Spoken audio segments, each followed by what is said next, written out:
እንደቀድም ሞካከር ነበር ያለው እዚህ ያለው ድባብ በጣም ያምር ነበር በጣም ማለት ሰዎችን አገኘው በጣም ብዙ ነገር ነገሩኝ ሌላው በጣም ያጓጓኝ ነገር ደግሞ ምን መሰለሽ እዚህ ጣናነሽ ሁለት ጀልባ ላይ አሁን ከተወሰነ ደቂቃ በኋላ ትነሳለች ስትነሳ ሚቀዝፋት ሰው ረጅም አመት እዚህ ጣና ላይ ያገለገለ ሰው ነውና የህይወት ታሪኩን መስማት ጓጉቻለሁ በቀጥታ እኔ ወደሱ ልሄድ እሺ እና እኔ ደግሞ አንተ ያየኸውንና እኔ ያላየሁትን እያየሁ ልጠብቅ በጣም ነው ደስ የሚለኝ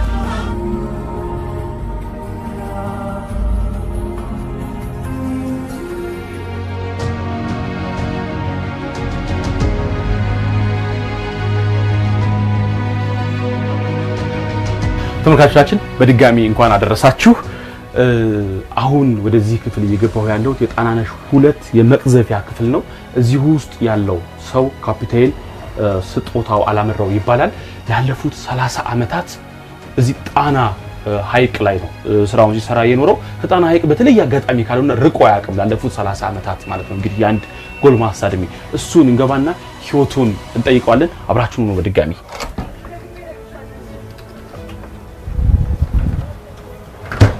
እንደምን አለ እግዚአብሔር ይመስገን ሰላም ነው ተስጦታው ስላገኘው በጣም ደስ ብሎኛል ደስ ብሎኝ እንኳን ደህና መጣ ደህና ነህ እግዚአብሔር ይመስገን እንኳን አደረሰ እንኳን አደረሰ በጣም ረጅም ጊዜ እዚህ ላይ እንደሰራ ሰማሁ ስንት አመት ማለት ነው ኦልሞስት እንግዲህ ወደ 30 አመት እየሞላኝ ነው ጀልባ ላይ በመስራት ያው ጀልባ ላይ ስትመደብ ያው የመጀመሪያው ባህርተኛ ወይም ሲማን ምንለው ነው እዛ ቀጥሎ የተወሰነ ጋራጅ ወርክሾፕ ነበረን እዛ የተወሰኑ መጠጋገኛዎች ማለት ነው መጠጋገኛ የጀልባ መጠገኛዎች አሉ ከነሱ ጋራጅ የተወሰነ ጊዜ ሰራው ከዛ ወደ ሞተርማን ሄድኩኝ ጣናነሽ የመጀመሪያው ጣናነሽ ላይ የባህርተኛ የሞተሪስታ የቃና የመንገደኛ ተቆጣጣሪ ቀጥሎም ምክትል ካፒቴንነት ከ2000 ጀምሮ አሁን ለ17 አመት ያው በጣናነሽ ጀልባ የመጀመሪያው ላይ በዋና ካፒቴንነት ስሰራ ቆይቼ 17 አመት ማለት ነው 17 አመት በዋና ካፒቴንነት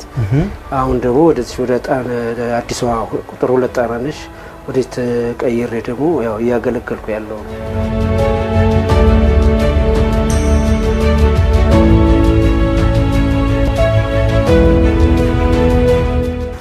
በጣም ጥሩ ወደ ዘርዬ ወደ አገልግሎት ነው የገባው ውልደትና እድገት የት አካባቢ ነው ተወልጄ ያደግኩት እንግዲህ በዚሁ በጣና ሐይቅ ዙሪያ ከምትገኘው በማዕከላዊ ጎንደር ጣቁሳ ወረዳ ድልጊ ከተማ ነው እዛ ተወልጄ ያደግኩት የተማርኩትም የመጀመሪያ ደረጃ ትምህርት እዛው ተማርኩ 9 እና 10ን ደንገልበር ተማርኩ 11 እና 12ን ወደ ጎርጎራ ሄጄ አጠናቅቄያለሁ ጎርጎራ ካጠናቀቅክ በኋላ ነው ወደዚህ የመጣው ወይስ አዎ እንግዲህ በወቅቱ ያው የመንግስት ለውጥ የነበረበት ዘመን ስለነበር 1983 ከዛ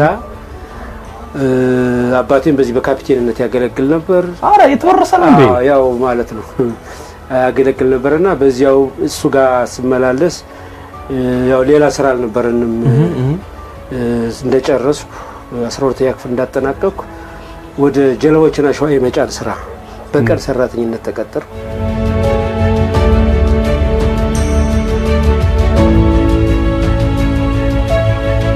አንድ 3 አመት ከሰራው በኋላ ወደ ጣናነሽ ጀልባ በባህርተኝነት ተመድቤ መስራት ጀመርኩ እንግዲህ ያለው ነገር ደግሞ እስካሁን ድረስ ያለው ቅድም በገለጽኩት አኳኋን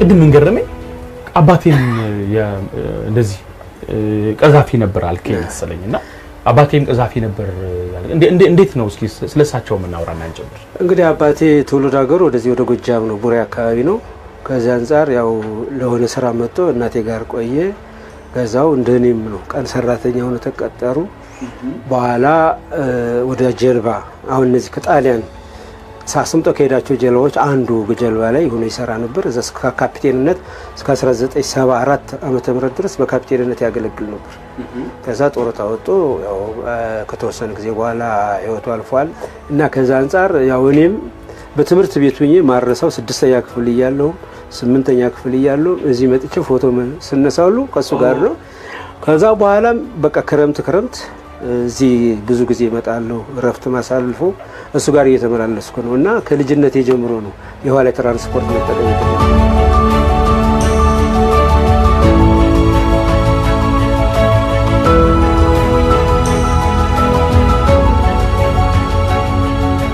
ሰላሳ ዓመት ከጣና ጋር የተለየ ግንኙነት አለ።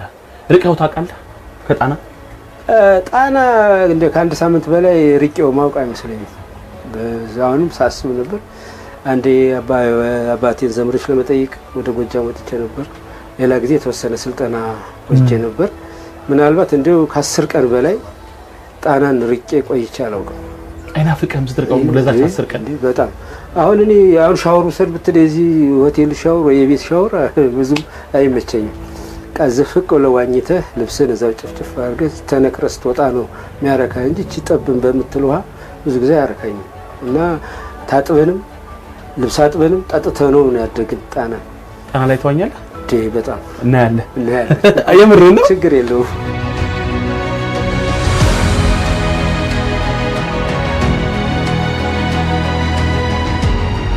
በዛው አሁን ሁለት ልጆች ዋና ይችላሉ። አንድ 15 ዓመት አንድ 12 ዓመት ልጆች ዋና ይችላሉ።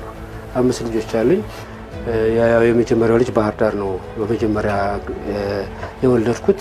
እሱ አይችልም ነው እዚህ ባህር ዳር እዛ ጋር የወለድኳቸው አንድ ጎርጎራ ነው የወለድኩት። እሱም እኛውም ዋና ይችላሉ እና ገንዳ ላይ በለው ጣና ላይ ይዋኛሉ።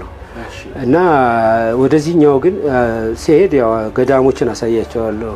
ታሪካዊ ቦታዎችን ጣና ያሉት ገዳሞች በሙሉ ያውቁታል። ልጅህ ጣና ላይ ገንዳም ላይ ይዋኛል። አንተስ ገንዳ ላይ ትዋኛለህ? ገንዳ ላይ ዋኝ ይቻላል። የሚገርም አሁን ልጆችን እዚህ አየር ኃይል ጋር እንደዚህ ወሰድኳቸው ዋኙ። በቃ ምንም እኔ አሁን የገንዳ ዋናና ይሄ ዋና ይለያያል። አሁን ጣና በአብዛኛው ገንዳ ላይ ዋኝተህ ወደ ጣና ስትመጣ ትንሽ ይከብዳል።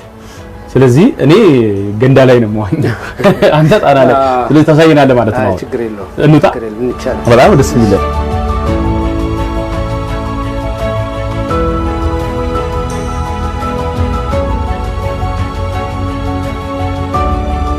ጣና በጣም ደስ የሚል ሀይቅ፣ በጣም ደስ የሚል ነው።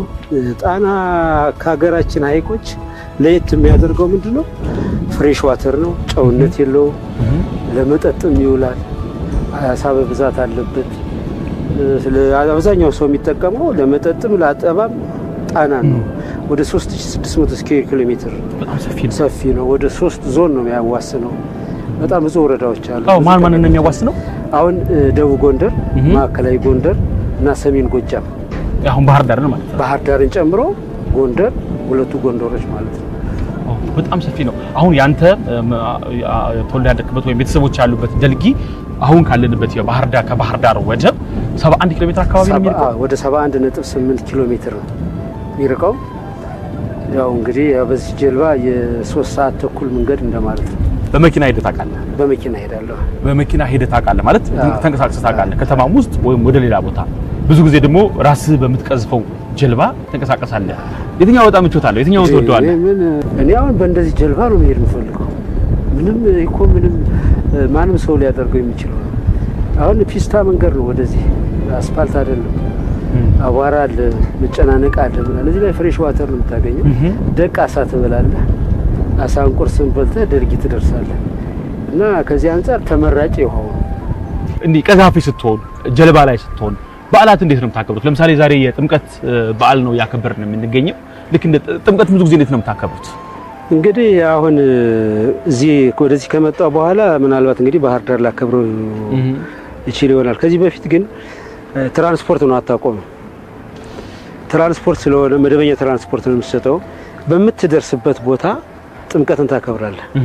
አንዳንዱ ቦታ ላይ ሲጠመቅ ትደርሳለህ፣ አንዳንዱ ቦታ ላይ ሲገባ ትደርሳለህ፣ አንዳንዱ ስትነሳ ሲወጣ ወጣ ትመጣለህ ታቦቱን እና በምትደርስበት አካባቢ ልታከብር ትችላለህ። ትራንስፖርት ስትሰጥ ጣና ዙሪያ ላይ ጥምቀትን የሚያከብሩ ታቦታት አሉ። በጣም እንጂ በሙሉ ነው፣ ገዳማትን ሳይቀር በሙሉ አካባቢው ጣና ነው። ጣና ገዳማት ማለት ነው። ጥምቀቱ የሚካሄደው ጠመቃው የሚካሄደው በሐይቁ ላይ ነው እና ከዚህ አንፃር ሁሉም ጋር በአካባቢው በጣና ዙሪያ በሙሉ ጣና ላይ ነው ወርደው ጥምቀተ ባህሩ የሚከበረውና ታቦቶች የሚያድሩ እዛው ጣና ዳር አካባቢ ነው ከዚህ አንፃር ሁሉም አክባሪ ናቸው። አንዳንድ ጊዜ ምን ያጋጥማል ወይ ምን ይከሰታል? ማዕበል ይነሳል። እንደው ጀልባ ላይ ሆነ በምትቀዝፍበት ጊዜ በጣም የፈራህበት የሰጋህበት አጋጣሚዎች የሉ? ምን አለ መሰለህ ኖርማል አንተ ፍርሃት የሚባል ነገር ከውስጥ ሊኖር አይገባም። የምትጠብቀው ነገር አለ።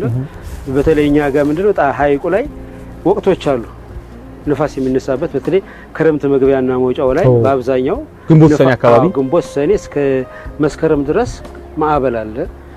በዛን ወቅት ቀድመ የምታዘጋጃቸው ነገሮች አሉ። ምንድነው በዚህ ላይ ደግሞ ጀልባው ወዳልተፈለገ አቅጣጫ ልትጓዝ ትችላለህ። በማዕበል ግፊት ሳይሆን ጀልባው ልክ እንደዚህ ስለሚያገላብጥህ ማዕበሉ ምን ታደርጋለህ? ወይ ከፊት ለፊት መያዝ አለብህ ወይ ከኋላ ማድረግ አለብህ። አለዚያ ጀልባው ልክ በሚገለባበት ጊዜ ሰው ተነስቶ ወደዚህ ሊወድቅብህ ይችላል የሚባል ነገር አለ። በሰላማዊ ውቅያኖስ ማንም ሰው ካፒቴን መሆን ይችላል። ጸጥ ባለበት በረጋበት ጊዜ ማለት ነው። በረጋበት ሰዓት ወደ ትንሽ ወደ ግራ ወደ ቀኝ እያልክ ልትሰጡ ትችላለህ መሪ። እዚህ ውጪ ግን ካፒቴንነት በማዕበል ጊዜ ሞር ደግሞ መጥፎ የጨለማ ማዕበል ነው። ከጨለማው ብሶ ማዕበል ሲያጋጥም የምትሄድበት ኮርስ ልትቀይር ትችላለህ። አቅጣጫ ስለምትቀይር ወዴት እንደምትሄድ እንኳን አታውቀው። አንዳንድ ጊዜ በቃ አይንህን ቢጠነቁል በማታይበት ሁኔታ ላይ ማዕበሉ ተራራ መስሎ ይመጣል። ያኔ ምን ላይ ደረስኩ እንዴ ትላለህ። እንደዛ አይነት ስላለ ያ ግን ማለት ሁሌ ግራ የሚገባኝ ነገር ነው ይሄኛው። ምንም ምልክት የለውም ነው። አንዳንድ ጊዜ ደግሞ ስንሄድ የብሳና መሀል ላይ በምንሆንበት ሰዓት በቃ ምንም የብሳና ይችላል እንደ ደቃነ ደሴቶችን መሀል ላይ ልናያቸው እንችላለን። አንተ ጠፍተህ ታውቃለህ? ጠፍቶብህ ያውቃል? ምንም አሁን ኮምፓስ ካለ አጠፋም። እኔ አጋጥሞኝ አያውቅም። አንዳንዶች የተወሰነ የሚጠፋል ኮምፓስ የሌላቸው ጀልባዎች አቅጣጫቸው ስተው ሌላ ቦታው ብርሃን ሲያገኙ ይመለሱ አሉ። ባይዘው እኔ እንደዚህ አይነት ነገር አጋጥሞኛል።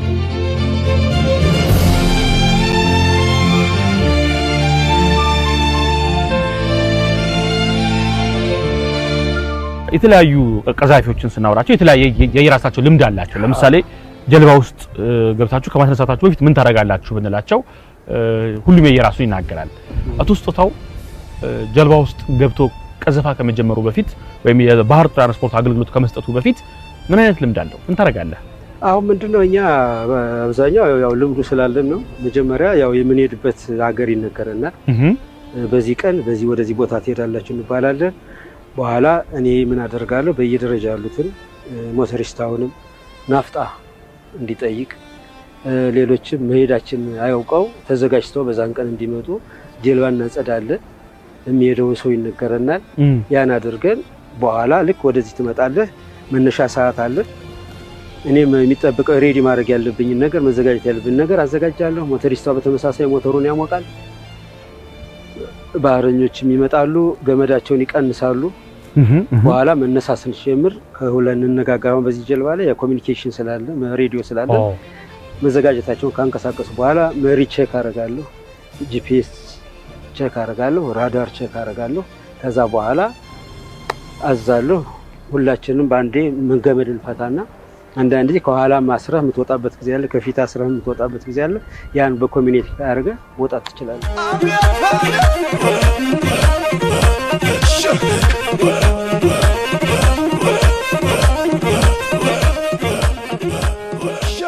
የጥምቀት በዓልን እያከበርን ነው ያለ ነው። አንተ ጥምቀትን ስታከብር እንዴት ነው የምታደርገው?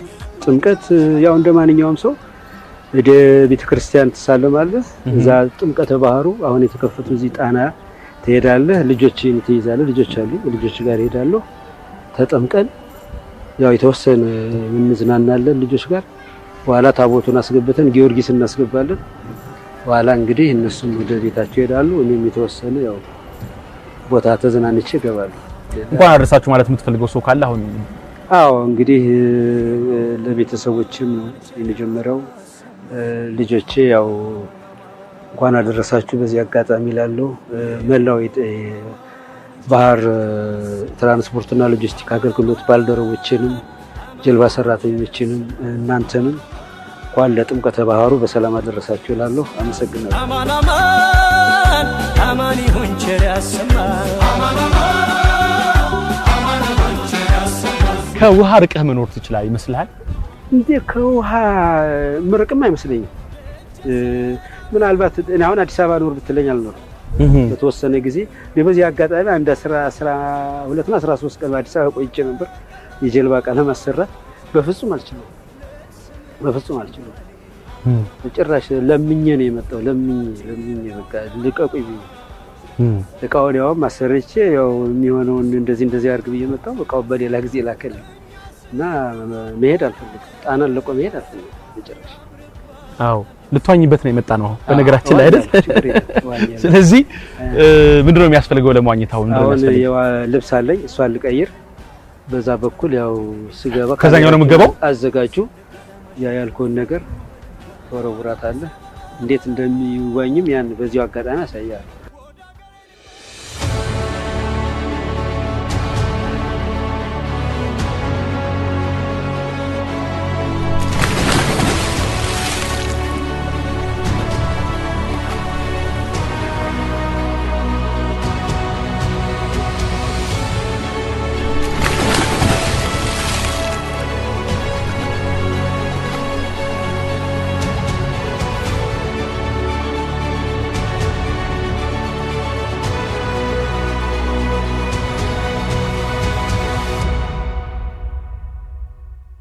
ተመልካቾቻችን አቶ ስጦታው አላምረው የሚገርም የዋና ብቃቱን አሳይቶናል።